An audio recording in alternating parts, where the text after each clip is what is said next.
The overall goal of this procedure is to culture cells in a substrate with a topography that changes over time. This is accomplished by first programming a shape memory polymer into a permanent shape that can be remembered.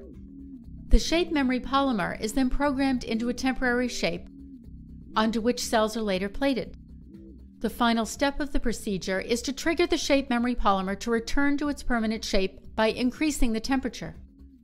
Ultimately, results can be obtained that show a change in cell behavior through fluorescence microscopy. Hi, my name is Pat Mather. I'm a professor of biomedical and chemical engineering and director of Syracuse Biomaterials Institute here at Syracuse University. The main advantage of this technique over commercial or custom apparatus for stretching cells is that in a single polymeric system, we're able to apply a wide variety of complex strains to cells. My name is Jay Henderson. I'm an assistant professor of biomedical and chemical engineering and a member of the Syracuse Biomaterials Institute. This method can help answer key questions in the field of mechanobiology, such as how cells respond to dynamic changes in their physical environment.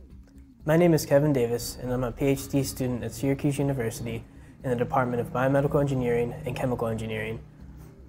Though this method can provide insight into 2D mechanobiology, it can also be used for other systems, such as 3D shape-changing scaffolds for tissue engineering.